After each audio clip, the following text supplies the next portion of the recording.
الحمد لله وكفى وسلام على عباده الذين اصطفى أما بعد. وروى الشيخان في صحيحيهما من حديث معاذ بن جبل رضي الله تعالى عنه قال: كنت رديف النبي صلى الله عليه وسلم على حمار فقال لي: يا معاذ أتدري الله ما حق العباد على الله وما حق العباد على الله؟ قلت: الله ورسوله أعلم. حق الله على العباد أن يعبدوه ولا يشركوا به شيئا، وحق العباد على الله ألا يعذب من لا يشرك به شيئا. قال: أفلا تبشر الناس؟ قال: لا تبشرهم فيتكلوا. محترم سامعین، ابھی جو حدیث میں نے آپ کے سامنے پڑھی ہے، اس حدیث کو امام بخاری نے اپنی صحیح کے اندر، امام مسلم نے اپنی صحیح کے اندر نقل کیا، اور اللہ رب العزت کی توحید الوہیت اور توحید عبادت پر لکھی گئی تالیف کردہ ایک عظیم کتاب التوحید شیخ الاسلام محمد ابن سلیمان التمیمی کی، جس میں 126 احادیث صرف توحید الوہیت کے اوپر انہوں نے نقل کی ہے. بڑی عظیم کتاب ہے. اس کتاب کی یہ پہلی حدیث ہے جسے امام بخاری اور امام مسلم نے اپنی صحیح کے اندر نقل کیا ہے. اس حدیث کے جو راوی ہیں وہ حضرت معاذ بن جبل رضی اللہ تعالی عنہ ہیں. انصاری صحابی ہیں، قبیلہ خزرج کے سے ان کا تعلق تھا، اور بڑے ہی عظیم صحابی ہیں، جلیل القدر صحابی ہیں، اور من کبار علماء الصحابہ، یعنی صحابہ میں جو بڑے بڑے عالم تھے ان میں ان کا شمار ہوتا ہے. بڑے قراء تھے، قرآن کی تلاوت بڑی خوبصورت انداز میں کیا کرتے تھے، اور اللہ کے رسول صلی اللہ علیہ وسلم نے حضرت معاذ بن جبل رضی اللہ تعالی عنہ کو یمن کا معلم اور گورنر بنا کر بھیجا تھا، اور حکم دیا تھا کہ تم وہاں جا رہے ہو تو سب سے پہلے جس چیز کی طرف لوگوں کو بلاؤ گے، ادعوہم، ان کو بلاؤ گے، الی ان یوحدوا اللہ، تو اللہ رب العزت کی توحید کی طرف سب سے پہلے بلاؤ گے. تو ان کو یمن کا گورنر بنا کر بھیجا گیا، اور 9 ہجری کے آخر یا 10 ہجری کے شروع میں، جیسا کہ محدثین نے لکھا ہے، اور 18 ہجری میں شام میں ایک جگہ ہے امواس، وہاں طاعون آیا تھا. اس بیماری کی وجہ سے حضرت معاذ بن جبل رضی اللہ تعالیٰ عنہ کا انتقال ہو گیا سن 18 ہجری میں. وہ اس حدیث کے راوی ہیں. بیان کرتے ہیں کہ کنت ردیف النبی صلی اللہ علیہ وسلم علی حمار، کہ میں آپ صلی اللہ علیہ وسلم کا ردیف تھا ایک گدھے کے اوپر. آپ صلی اللہ علیہ وسلم کے ساتھ حضرت معاذ کا جو تعلق ہے، قربت ہے، وہ اندازہ لگائیے اس ٹکڑے سے کہ میں ردیف تھا آپ صلی اللہ علیہ وسلم کا گدھے کے اوپر. دوسری بات اس لائن سے یہ بھی پتہ چلتی ہے کہ آپ صلی اللہ علیہ وسلم کتنے متواضع تھے. حد درجہ تواضع کا پتہ چلتا ہے. یہ دلیل ہے کہ آپ گدھے کے اوپر سوار تھے، اور ردیف کہتے ہیں سواری پر پیچھے بٹھانے والے کو، جو جتنا قریب ہوتا ہے اس کو وہ اپنے پیچھے بٹھاتا ہے. اور آپ صلی اللہ علیہ وسلم کی تواضع کی دلیل بھی ہے کہ آپ نے گدھے کی سواری کی. آپ نے جہاں اونٹوں کی سواری کی، گھوڑے کی سواری کی، وہاں گدھے کی بھی سواری کی. اہل کبر، اہل نخوت کے برخلاف جو متکبرین ہیں وہ تو گدھے کی سواری کا سوچ بھی نہیں سکتے، لیکن آپ صلی اللہ علیہ وسلم کا یہ تواضع ہے کہ آپ نے گدھے پر سوار کی، اور ساتھ میں حضرت معاذ بن جبل کو پیچھے بٹھایا. تو آپ صلی اللہ علیہ وسلم نے مجھ سے کہا، حضرت معاذ بن جبل کہتے ہیں، فقال لی یا معاذ لبیک وسعدیک یا رسول اللہ. حضرت معاذ بن جبل کہتے ہیں کہ میں نے کہا لبیک وسعدیک یا رسول اللہ. لبیک کے اندر تکرار کا معنی پایا جاتا ہے کہ بار بار اللہ کے رسول میں آپ کے پاس حاضر ہوں، بار بار حاضر ہوں. وسعدیک، اور آپ کے سامنے حاضری دینا میرے لیے باعث سعادت ہے، شرف ہے، بزرگی کی بات ہے کہ میں آپ کے سامنے حاضر ہوں. اور لبیک جو ہے یہ کسی معظم شخص کی پکار پر کہا جاتا ہے. کوئی عظیم شخص پکارتا ہے تو اس پر لبیک کہتے ہیں. جیسے آپ اللہ تبارک و تعالیٰ نے حضرت ابراہیم کو کہا کہ پکارو، سورہ حج کے اندر ہے وَأَذِّن فِي النَّاسِ فِي الْحَجِّ، کہ حج کے لیے پکارو لوگوں کو. تو حضرت ابراہیم علیہ السلام نے کہا کہ اے رب میں پکاروں گا تو میری آواز پہاڑوں سے، پیروں سے، دیواروں سے ٹکرا کے واپس آ جائے گی. تو اللہ تبارک و تعالیٰ نے کہا تم پکارو، قیامت تک باپ کے صلب میں نطفے کی شکل میں بھی جو بچہ ہوگا وہاں تک ہم تمہاری پکار کو پہنچا دیں گے. اور آج تک پوری دنیا حضرت ابراہیم علیہ السلام کی اس پکار پر، اللہ کی اس پکار پر لبیک کہہ رہی ہے اور مناسک حج ادا کر رہی ہے. تو کسی معظم شخص کی پکار پر لبیک کہا جاتا ہے. تو اللہ کے نبی صلی اللہ علیہ وسلم نے فرمایا فقال علی یا معاذ، حضرت معاذ نے کہا لبیک و صادیک یا رسول اللہ، کہ میں حاضر ہوں. اس کے بعد آپ صلی اللہ علیہ وسلم نے فرمایا کہ اے معاذ اتدری ما حق اللہ علی العباد، کیا تم جانتے ہو آپ صلی اللہ علیہ وسلم کو اللہ تعالیٰ نے دنیا کا سب سے بڑا معلم بنا کر بھیجا تھا، سب سے بڑے معلم تھے. لہٰذا آپ صلی اللہ علیہ وسلم نے تعلیم کا ایک طریقہ بھی سکھایا اس ٹکڑے کے اندر کہ اگر سامنے اسٹوڈنٹ ہو تو اس سے اگر کوئی بات پوچھی جائے تو سوالیہ انداز میں پوچھیے، تو اس کا اٹریکشن بڑھے گا اور جواب بھی اچھے سے دے گا. لیکن آپ اگر ڈائریکٹ کہتے کہ اے معاذ اللہ کا بندوں پر یہ حق ہے، بندوں کا اللہ پر یہ حق ہے، تو اتنا اٹریکشن نہیں ہوتا. لیکن آپ صلی اللہ علیہ وسلم نے سوالیہ انداز میں پوچھا اتدری ما حق اللہ علی العباد، کیا تم جانتے ہو اللہ کا حق بندوں پر کیا ہے، وما حق العباد علی اللہ، اور بندوں کا حق اللہ پہ کیا ہے.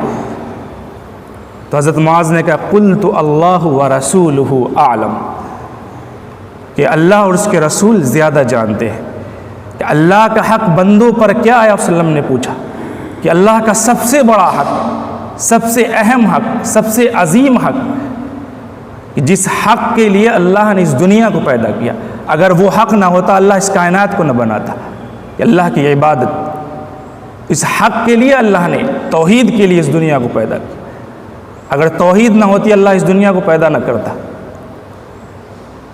اور دنیا کی تمام طاعات، تمام عبادتیں اس عقیدہ توحید کی پختگی پر منحصر ہے. اگر یہ پختہ ہے تو دنیا کی تمام عبادت درست ہے، اگر پختہ نہیں ہے تو کوئی عبادت درست نہیں. اور یہاں ایک چیزیں سمجھ لینے کی، اللہ کا حق اور بندوں پر، اور بندوں کا حق اللہ پر، اس کی نوعیت میں فرق ہے. اللہ کا حق بندوں پر واجب ہے، ہمیں ادا کرنا ہے، فریضہ اولین ہے، یہ ادا کرنا ہے. وہ اس لیے واجب ہے کہ اللہ ہمارا مالک ہے، خالق ہے، حاکم ہے، رازق ہے، مدبر ہے. اس نے پیدا کیا ہے ہم کو، ساری کائنات کو بنایا ہے. حیات اور موت کا وہ فیصلہ کرنے والا ہے، وہی مارنے والا، زندہ کرنے والا ہے. اور جب اللہ کے حق کو بندہ ادا کر دے گا صحیح طریقے سے، پورے اخلاص کے ساتھ، بلا شرکت غیر ادا کر دے گا، تو اللہ تبارک و تعالیٰ نے کہا کہ میرے اوپر یہ واجب ہے کہ میں تمہارا بھی حق ادا کر دوں گا، اور تمہیں اس حق کی ادائیگی کے نتیجے میں بطور انعام اور فضل کے تمہیں جنت میں داخل کروں گا. دنیا میں گمراہ فرقہ ہے ایک معتزلہ، اور دوسرے گمراہ فرقے ہیں، وہ کہتے ہیں کہ جس طریقے سے اللہ کا حق بندوں پر ہے اور اس کی ادائیگی بندہ کر رہا ہے، تو پھر میرے اوپر بھی حق ہے اللہ کا، کہ وہ بھی واجب ہے اللہ پر.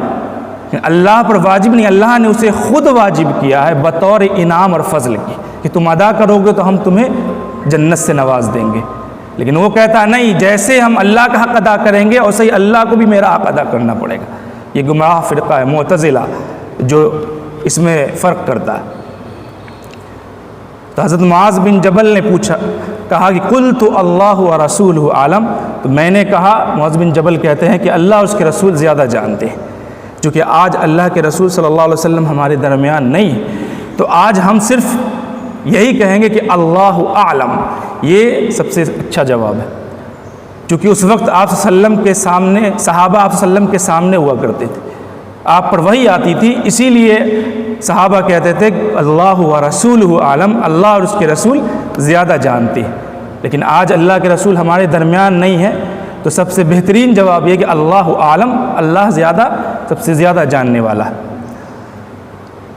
جب اتنی باتیں ہو گئی تو اللہ کے رسول صلی اللہ علیہ وسلم نے فرمایا کہ حق اللہ علی العباد ان یعبدوہ ولا یشرکوا بہ شیئا، کہ اللہ کا حق بندوں پر یہ ہے سب سے بڑا حق، جس حق کے لیے اس دنیا کو بنایا، کہ وہ اس کی عبادت کرے اور اس کی عبادت میں کسی کو شریک نہ ٹھہرائے، کسی بھی چیز کو۔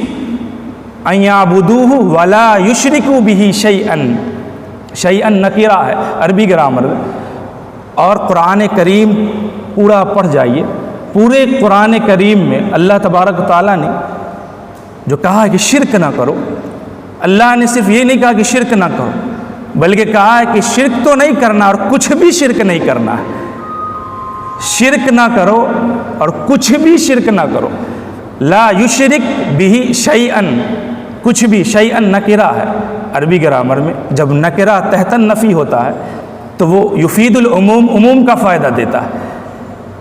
شرک بھی نہیں کرنا اور کچھ بھی شرک نہیں کرنا، شرک اصغر اکبر کے ساتھ ساتھ انسان کی زندگی شرک اصغر سے بھی خالی ہونی چاہیے، تبھی اللہ کی بات بننے والی ہے۔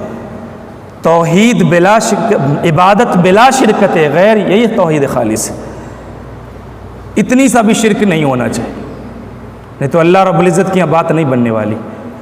اور اگر انسان موحد مرا ہے، شرک اتنی سا بھی اس کے عمل کے اندر نہیں ہے، اس کا عمل شرک کے ساتھ مخلوط نہیں ہے، جتنا بھی گنہگار ہوگا وہ مخلد فی النار نہیں ہوگا، ہمیشہ کا جہنمی نہیں ہوگا، پھر اللہ رب العزت کی مشیت کے تابع ہوگا۔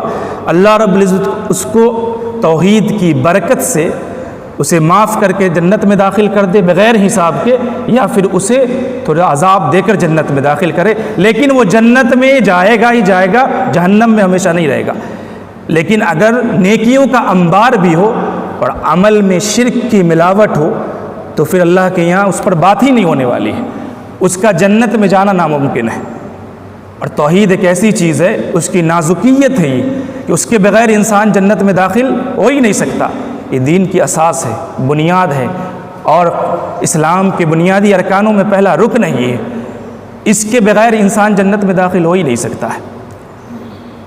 تو اللہ کے نبی صلی اللہ علیہ وسلم نے فرمایا کہ اللہ کا حق بندوں پر یہ ہے کہ اس کی عبادت کرے، اور کسی بھی طرح کا شرک کے جملہ اقسام کی نفی ہے، کہ شرک کے جملہ اقسام سے وہ پرہیز کرے، اپنے آپ کو بچا کے رکھے۔ تو اللہ تبارک و تعالی ان یعذب من لا یشرک بہ شیئا، کہ وہ جب بچ جائے گا شرک سے اور اللہ کی خالص عبادت کرے گا تو اللہ رب العزت اس کو اپنے توحید کی برکت سے بطور انعام اور فضل کے ان یعذب من لا یشرک بہ شیئا، اس کو عذاب نہیں دے گا اور وہ شرک نہیں کرے ذرہ برابر۔ یہاں بھی دیکھیے شیئن ہے، اللہ یعذب، اس کو اللہ عذاب نہیں دے گا، من لا یشرک بہ شیئا، یہاں بھی نکرہ، کچھ بھی شرک نہیں کرے گا تک اللہ اس کو عذاب نہیں دے گا۔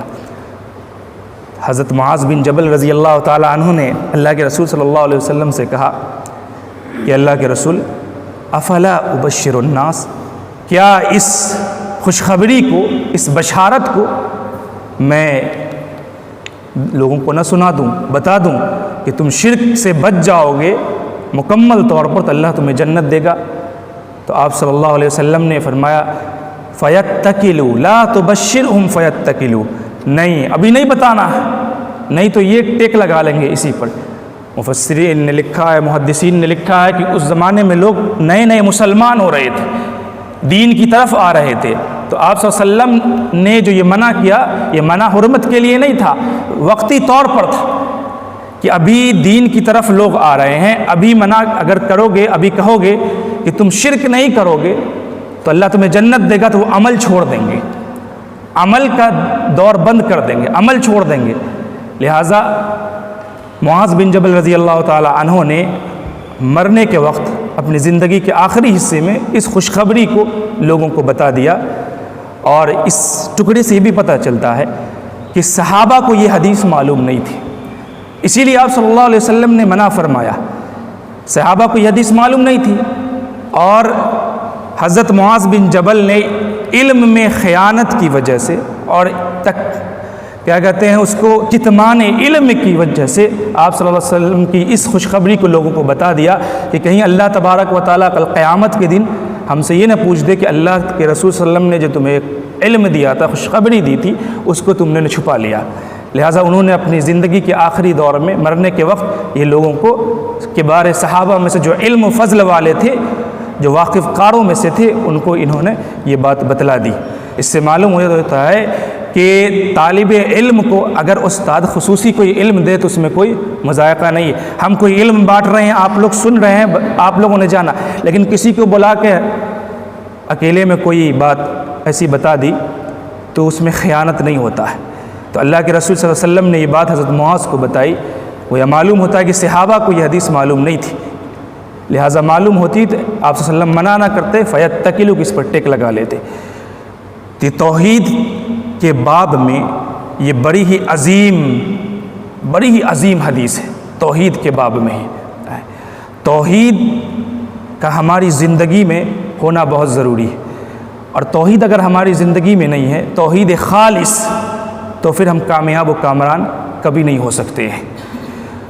اللہ کے نبی صلی اللہ علیہ وسلم اور پورے انبیاء کرام کی آپ دعوت دیکھ لیں، ان کی تحریک کو دیکھ لیں، حضرت آدم سے لے کے حضرت محمد صلی اللہ علیہ وسلم تمام انبیاء کی تحریک کا اولین جو ہے وہ یہی ہے، توحید کی طرف بلانا، توحید کی دعوت۔ ان اعبدوا اللہ ما لکم من الہ غیرہ، جو بھی نبی آئے یہی کہا، ان اعبدوا اللہ ما لکم من الہ، اللہ کی عبادت کرو، اس کے ساتھ کسی کو شریک نہ ٹھہراؤ، غیر اللہ کی پرستی تو پوجا نہ کرو۔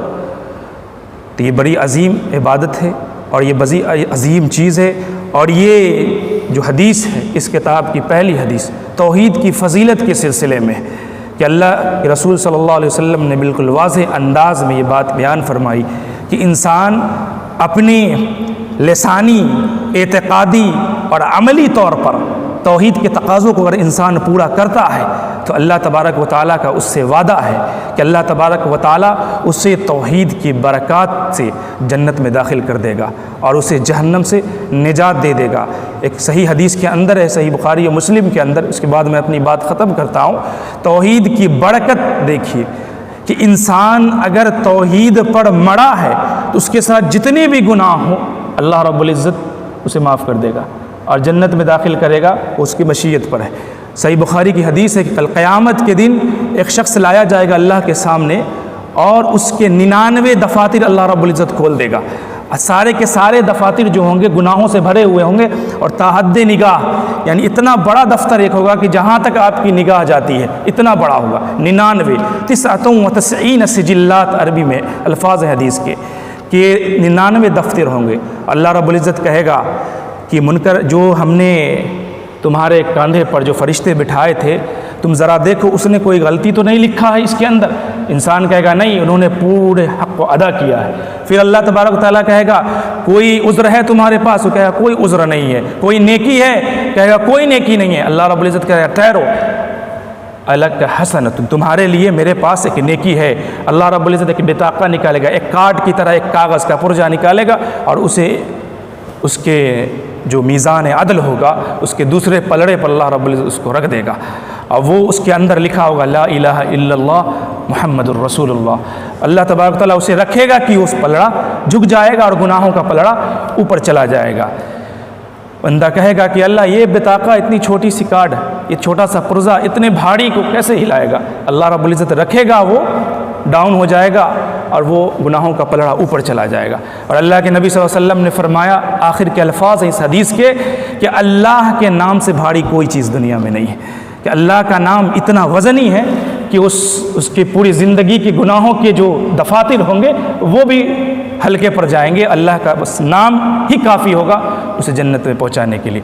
محدثین نے لکھا ہے کہ وہ بندہ، مومن بندہ جو توحید پر مرا، اس کے اتنے گناہ تھے، اللہ رب العزت نے اسے توحید کی برکت سے اسے جنت میں داخل کر دیا۔ لہٰذا ضرورت اس بات کی ہے کہ ہم کبھی بھی اپنی زندگی میں توحید کا دامن نہ چھوڑیں اور مکمل طور پر توحید پر پابند رہیں، تاکہ مرنے کے بعد ہم کامیابی اور کامرانی سے ہم کنار ہو سکیں اور اللہ رب العزت کی بنائی ہوئی جنت میں داخل ہو سکیں اور جہنم کے عذاب سے ہم بچ سکیں۔ اقول قولی ھذا واستغفر اللہ لی ولکم ولسائر المسلمین واستغفروا انہ الغفور الرحیم، وآخر دعوانا